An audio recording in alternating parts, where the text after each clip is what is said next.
Velum Chisum, el velo rasgado. El lugar para conocer, vivir y defender la verdad. De la apologética a la vida cotidiana, profundizamos en la fe que rasgó el velo.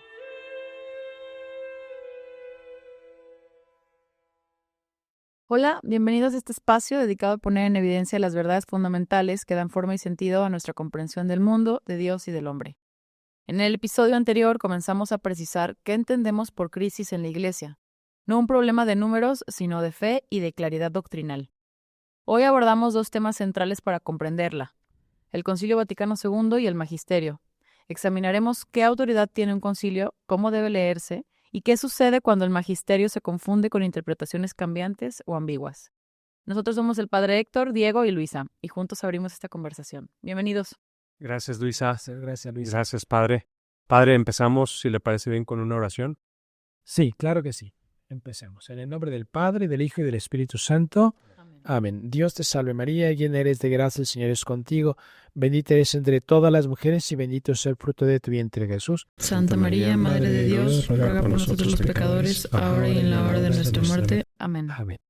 En el nombre del Padre, y del Hijo y del Espíritu Santo. Amén. Amén. Bien, Padre, pues para empezar el programa, tendríamos que retroceder un poquito en el tema que tocamos en el episodio anterior y vamos a hacer la pregunta que es importante aclarar, que es, ¿qué es la fe? ¿Nos puede, por favor, ayudar a exponer esto?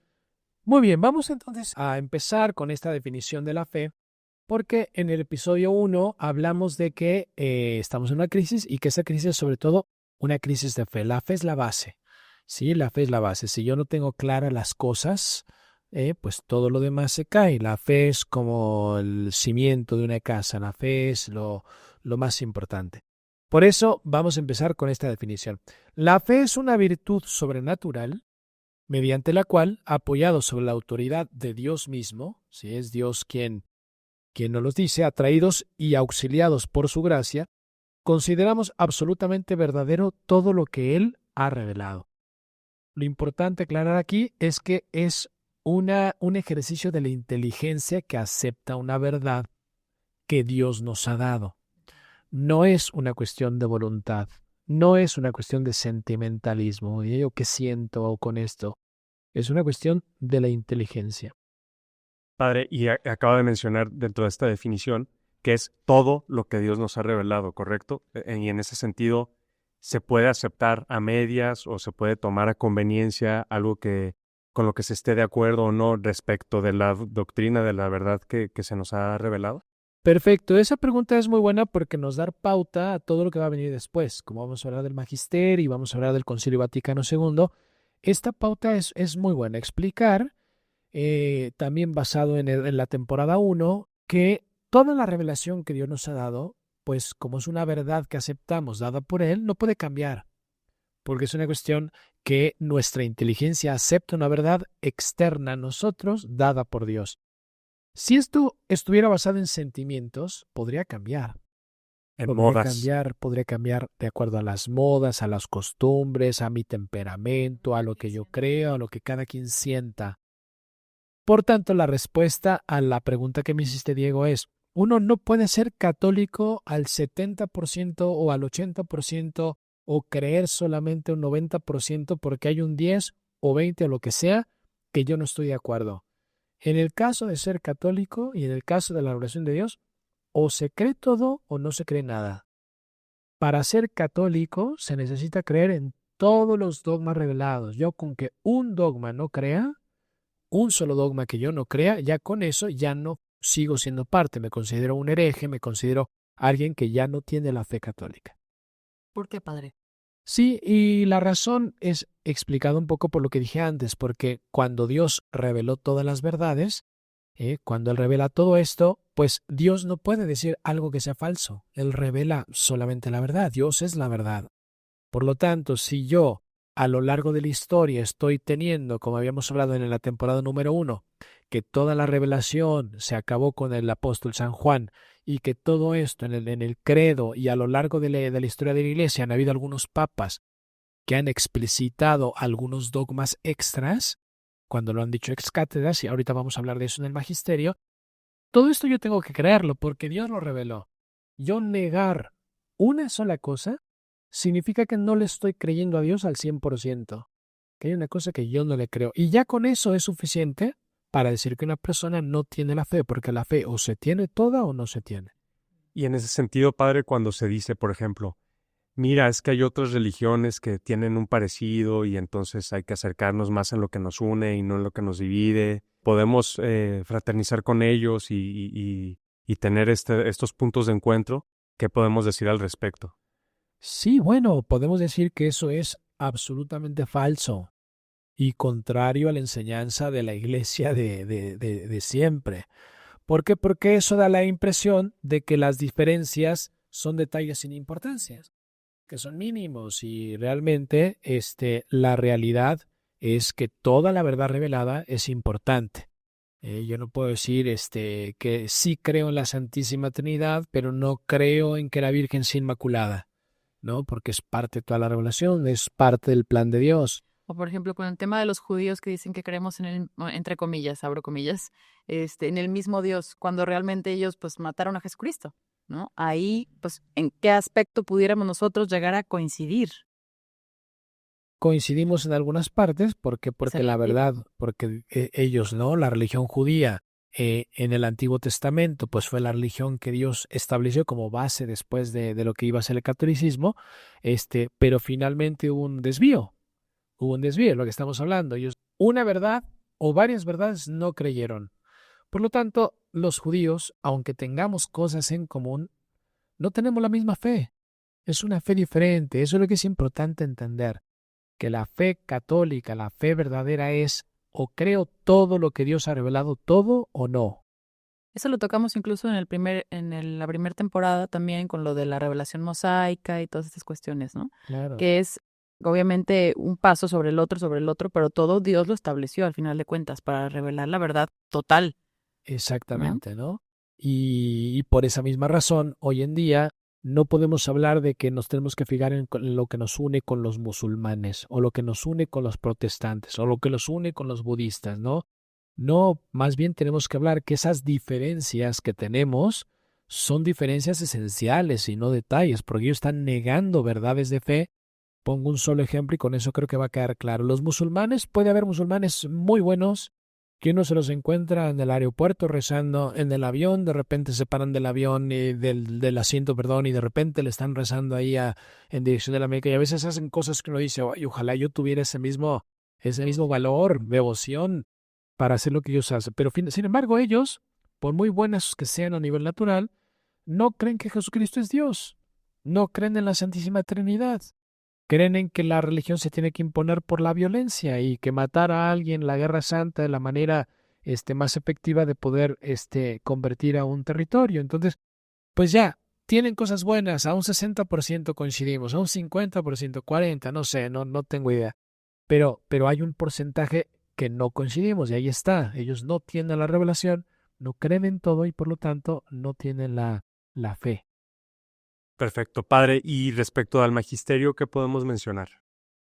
Bien, bueno, muy bien. Con base en lo que dijimos antes, a ver, ya tenemos todos una fe. Esa fe fue entregada por Dios a los apóstoles. Eso vimos también en la temporada 1. Entonces Dios les da a los apóstoles la potestad de enseñar esas verdades reveladas y de aclararlas cuando fuera necesario, de protegerlas, de cuidarlas, de enseñarlas. El magisterio de la Iglesia, como su nombre lo dice, no magisterio viene de maestro, es esa facultad que Jesucristo le dio a los apóstoles de enseñar.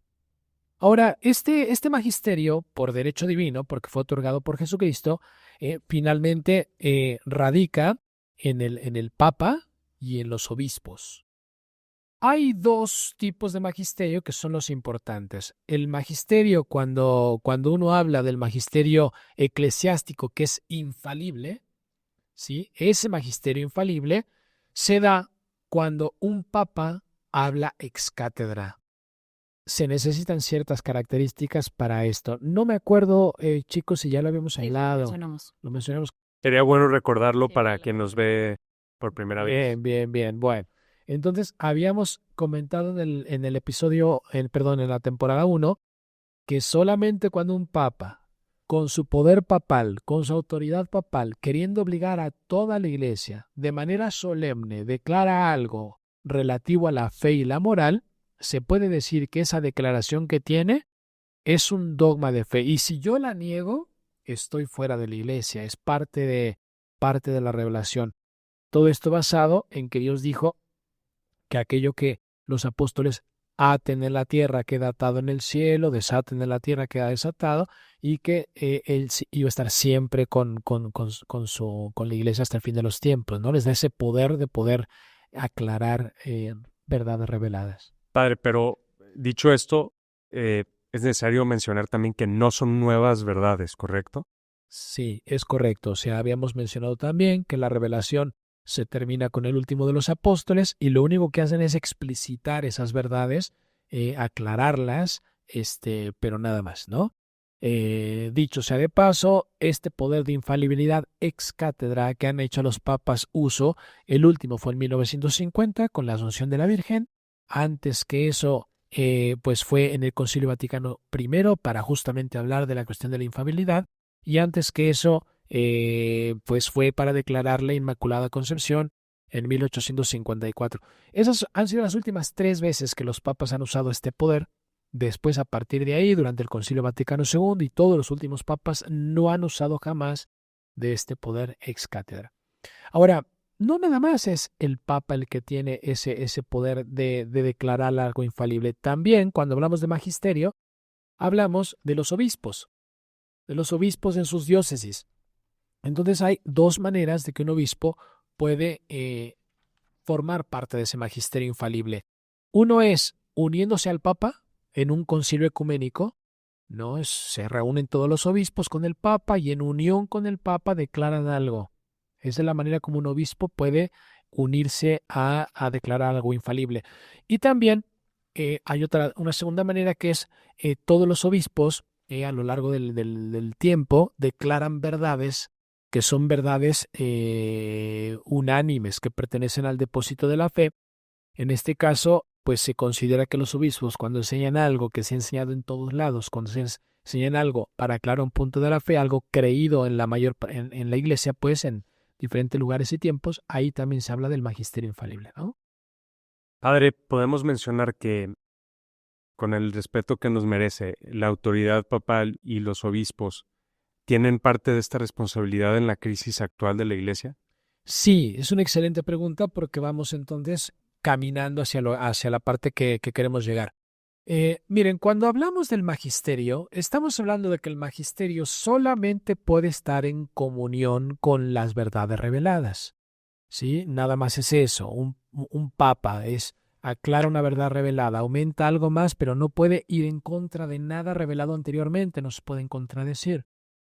El problema actual es que al ir tocando el tema de entrada al Concilio Vaticano II, en el Concilio Vaticano II, pues vamos ahora a hablar en unos momentos más, cómo si hay y si hubo ciertas contradicciones con el magisterio anterior.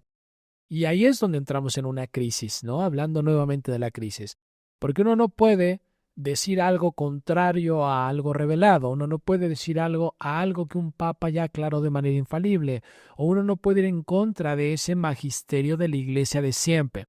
Está escrito en los evangelios, si alguien llegara a afirmar una verdad contraria a lo que se ha enseñado, pues entonces no viene de Dios, ¿no?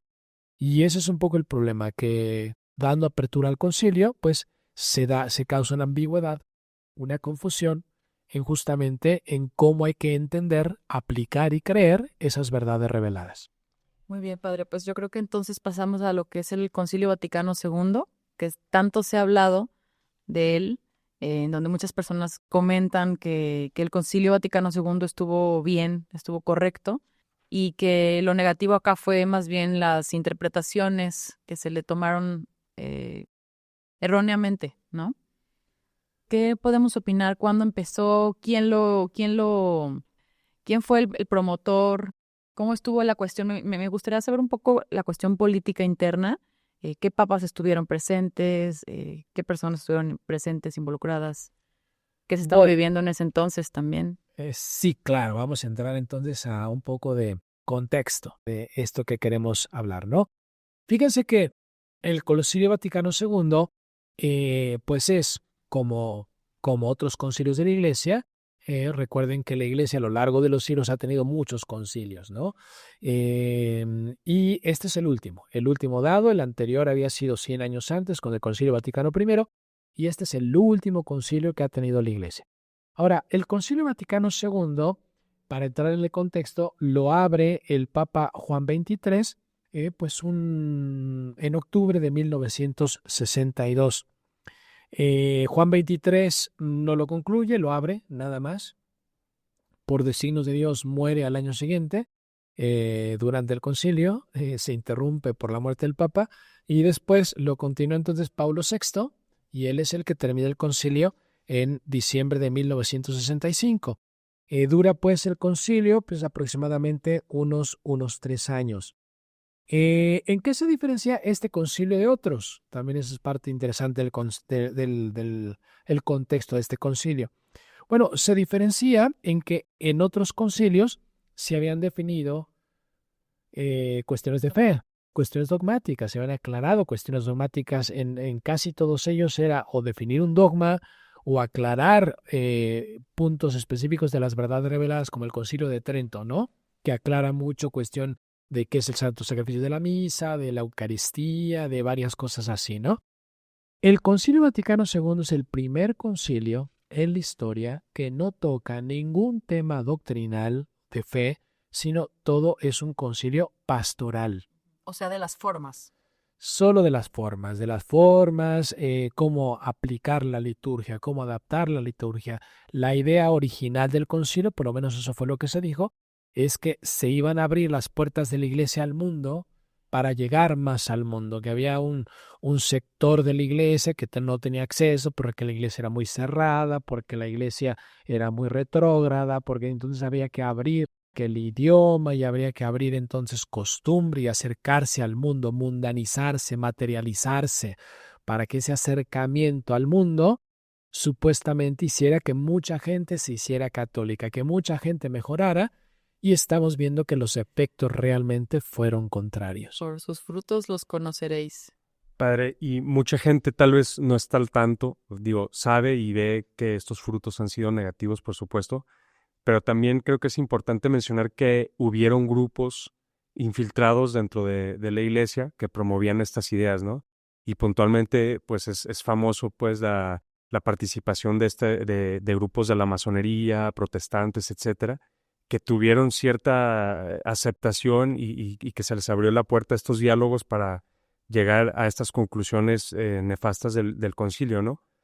Entonces, no sé si nos pueda mencionar algo respecto de estos enemigos desde adentro actuando. Sí, claro. Miren, el Concilio Vaticano II tiene muchas cosas ahí medias turbias, ¿no? Cosas que es importante mencionar. Lo primero no quiere decir que no haya habido otros concilios pastorales en la Iglesia. Había habido concilios pastorales que tocaban temas pastorales, pero siempre se habían definido dogmas. Aquí con el pretexto, no sé si sea la palabra adecuada, pero con el pretexto de que fue solamente un concilio pastoral, con eso, pues muchas personas pudieron involucrarse. Y ahí es donde, por ejemplo, para hacer la nueva misa, pues invitaron a 6 pastores protestantes a que participaran en el concilio. Ahí es donde puede ser que algunos teólogos que inclusive habían sido condenados por teorías un poco muy protestantizadas, también fueron invitados al concilio. Esto que mencionabas, Diego, ¿no? La masonería, pues que es una de los enemigos de la Iglesia, es siempre declarado por ellos públicamente, trataban de ver cómo meterse y cómo infiltrar y cómo lograr. De hecho, hay una declaración muy impactante que dice que ellos estaban buscando un papa afín para poder meter ideas que pudieran destruir a la Iglesia por dentro. O sea, era una cosa que ya se sabía que lo estaban logrando hacer.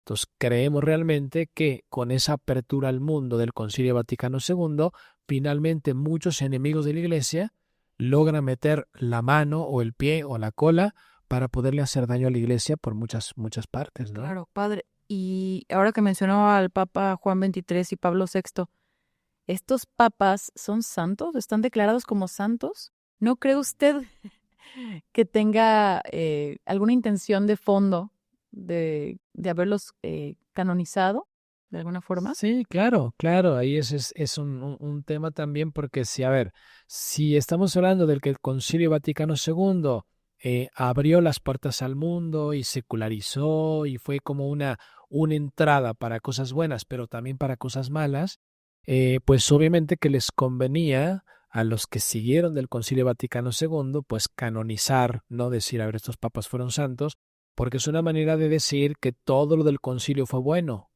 ¿no? Entonces ahí hay pues gato encerrado. Claro. De alguna manera están poniendo una infalibilidad en la palabra del santo, ¿no? Sí, Y están, bueno, a mi gusto creo que están banalizando la figura de santidad, ¿no? sí, y además cambiaron el método de definir santidad, eso lo cambiaron, porque antiguamente en la iglesia de toda la vida, de siempre, pues tenían que hacer 2 milagros, demostrar, tener virtudes heroicas, se tenía que después de un largo rato de un proceso de canonización, se declaraba alguien santo, y del caso de estos papas que menciona Luisa, pues se cambió esto, ¿no? Virtudes heroicas realmente no había, y también milagros demostrados como siempre se han demostrado tampoco los hubo. Claro, antes las carpetas de investigación incluso se daban después de un tiempo de haber muerto y se tenían que pasar unos procesos larguísimos, ¿no? Que no los tengo ahorita a la mano, pero sé que eran larguísimos.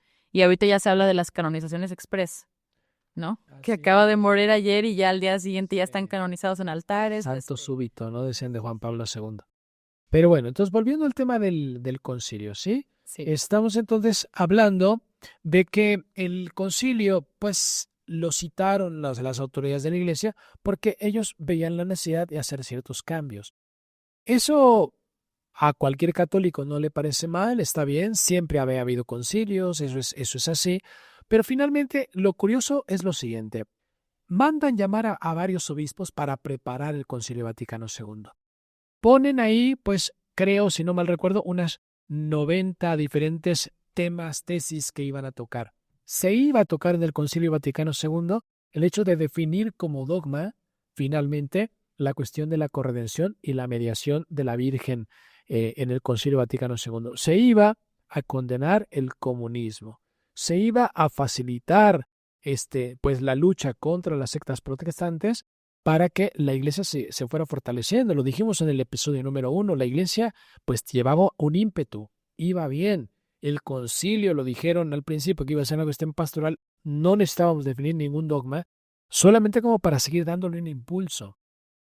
Pero ¿qué fue lo que pasa en concreto, no? Y eso se sabe de buenas fuentes, tenemos también aquí en este libro algunos datos al respecto, de cómo la parte liberal de la iglesia, infiltrada o no, no sabemos con exactitud si eran realmente masones infiltrados o amigos de masones, o lo que sabemos es que dentro de la iglesia hubo una lucha muy fuerte entre conservadores y liberales. Los liberales ganan y ellos, con el apoyo del Papa, primero Juan XXIII y después de Pablo VI, logran logran erradicar todos esos temas que se iban a tocar en el concilio y se enfocan solamente en la parte de los cambios litúrgicos, ¿no? Que eso termina afectando. Padre, ¿y no estaba condenado todo esto ya por el Papa San Pío X cuando hace una mención del modernismo, pues, y condena estas posturas? Porque al final el Concilio Vaticano II, pues, es esa idea de tratar de actualizar la iglesia, ¿no? Y llevarla a los tiempos y a las modas que corren. Sí, bueno, para aquellos que no la han leído, está la encíclica esta de Pascendi, escrita por San Pío X, y en esa encíclica él dice, bueno, tengan cuidado, ¿no? O sea, porque si empiezan a mezclar verdades con errores y empiezan a abrir la iglesia al mundo y empiezan a secularizar la iglesia, eso puede ser muy peligroso. Él condena todas estas posturas, condena que la fe no puede ser un sentimiento, condena que la verdad revelada es una, que tenemos que cuidarla, que tenemos que protegerla, y en fin, estaba condenado por San Pío X, y justamente El gran error del Concilio Vaticano II es que, so pretexto de un bien, so pretexto de mejorar, pues abrió justamente las puertas al mundo, y el mundo, en lugar de convertir a más personas, vemos en efecto que muchos católicos se han salido. En lugar de lograr que más gente fuera a misa, hoy en día pues el efecto es contrario. En lugar de más vocaciones, etcétera. Esto ya lo habíamos comentado al principio, ¿no? Pero en resumen, los efectos del Concilio Vaticano II pues no era lo que se esperaba. Quiere decir que algo no estuvo bien, ¿no? Padre, y así como en el Concilio Vaticano I se establece la infalibilidad, ¿se puede hablar de que en el Concilio Vaticano II los conceptos que ahí se mencionan son infalibles o no? No son infalibles, porque los papas del concilio y después del concilio no utilizaron ni han utilizado el poder de infalibilidad, no cumple con las características. Por lo tanto, quiere decir, ¿eso qué quiere decir al no ser infalible? Que lo que se ha comentado en el Concilio Vaticano II puede tener errores humanos, y esa es la parte de lo infalible, ¿no? Una parte también interesante de mencionar es como, gracias al apoyo de Juan XXIII y gracias al apoyo de Pablo VI, pues sí hubo realmente fuerzas liberales y neomodernistas que se introdujeron en el concilio. Cuando se leen los textos del concilio, que se sacan durante esos años, pues todos están mezclados, un poquito de lo que habíamos hablado al principio, de igualdad, de libertad y fraternidad. Son principios que están involucrados. Principios que tienen que ver un poquito con la cuestión de que la autoridad del Papa disminuye, la autoridad de los obispos, colegialidad, se abrieron las puertas a los hermanos separados, se abrieron las puertas, qué sé yo, a los protestantes, o sea, se trató de abrir la religión a que otras religiones, sobre todo los protestantes, no se sintieran discriminados.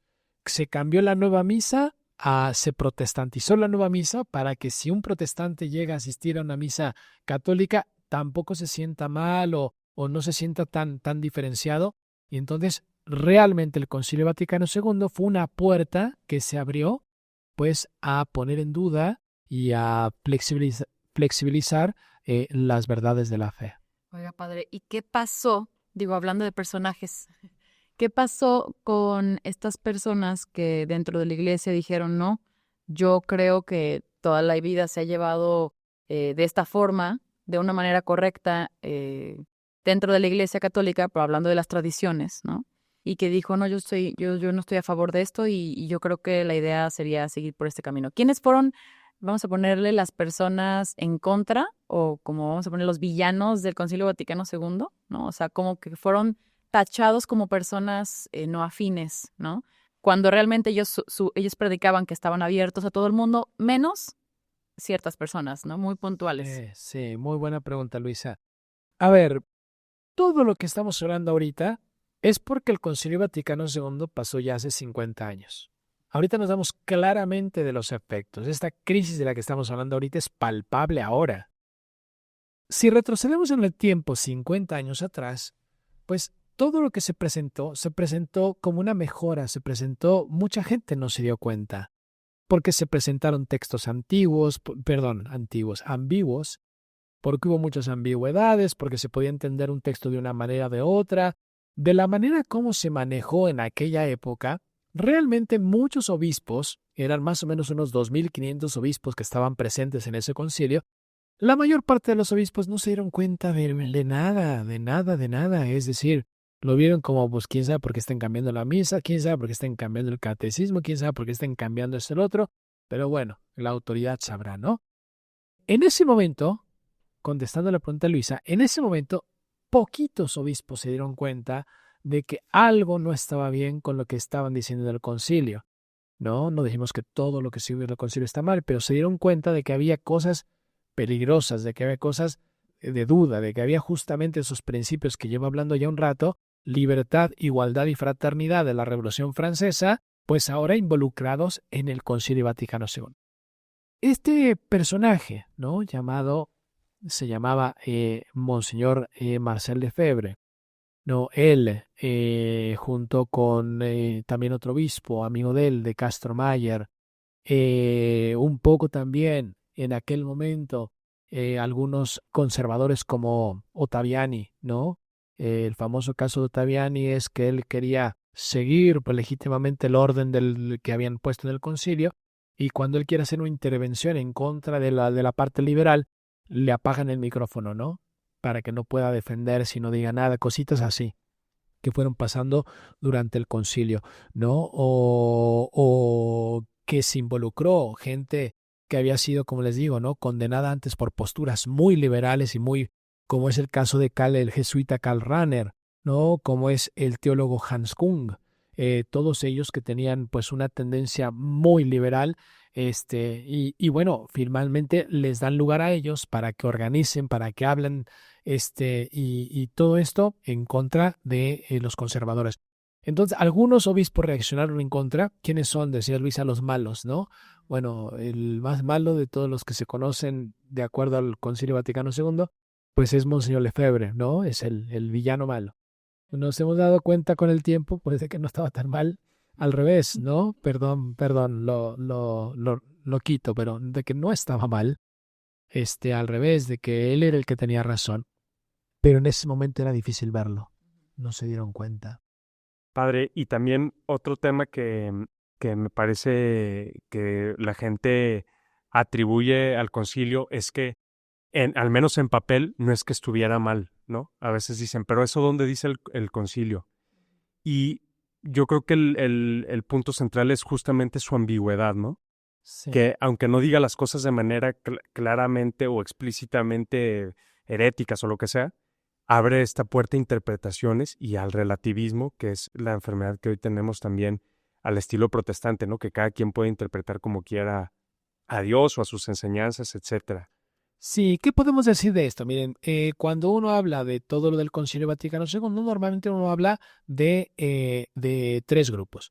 Primero, que algunas cosas dichas en el concilio se podrían aceptar porque son conforme a la doctrina católica, ¿no? Como por ejemplo el decreto sobre la formación de los sacerdotes. Hubo cosas buenas que se mencionaron, no es negarlo todo, ¿no? Es simplemente ver a la luz de la fe de siempre, a la luz de la revelación de la revelación dada por Dios en la Iglesia, uno no puede negar nunca eso, un dogma o algo dicho anteriormente que haya formado parte del magisterio de la Iglesia, etcétera. Es no negar eso. Entonces, en el concilio se manejaron algunas cosas que estuvieron conforme a esa tradición. En cambio, hubo otras que sí fueron equívocas, ¿no? Que estuvieron mal. Por ejemplo, se pueden entender correctamente, pero pueden interpretarse también en un sentido erróneo. A eso se le llama equívoco, ambiguo, ¿no? Que se puede entender de un sentido, se puede entender de otro, ¿no? El famoso, ahora me meto en un lío, pero no importa, para eso estamos aquí, el famoso subsistit in, ¿no? La Iglesia de Cristo subsiste en la Iglesia Católica. Y eso es algo muy peligroso decirlo, porque se puede entender bien, se puede entender mal. En realidad es muy fácil, ¿no? Cuando desviarse. Cuando antiguamente uno no entendía una diferencia entre los dos. La Iglesia de Cristo es la Iglesia Católica, no es subsiste en, como dando lugar a que la Iglesia de Cristo puede tener otras iglesias aparte de la católica, como si no fuera la única. Palabritas así, a eso nos referimos cuando uno dice ambigüedades. Meten expresiones ambiguas parecidas a los protestantes, quitan significados importantes como el sacrificio de la misa, le quitan a la misa todas las partes que tengan una referencia al sacrificio. ¿Para qué? Para que nos recuerden más que es un conmemorial, una celebración. Todas esas cosas se les llama equívocas. Y el concilio tiene mucho de eso en sus textos. A lo largo de los años, esas expresiones equívocas han llevado a que muchos sacerdotes pues apliquen la misa de una manera o de otra, o le metan esto, o declaren cosas que antiguamente eran cosas muy, muy fuertes, ¿no? Es un poco el problema de la ambigüedad. Y por último, hay cosas que finalmente no se pueden entender en un sentido católico, ortodoxo, ¿no? En su formulación actual no se pueden aceptar. Es el caso, por ejemplo, del concilio que tuvo una declaración del Concilio Vaticano II sobre la libertad religiosa. esa declaración de ellos de que tenemos el derecho todos de escoger cualquier religión, etcétera, etcétera, es algo falso.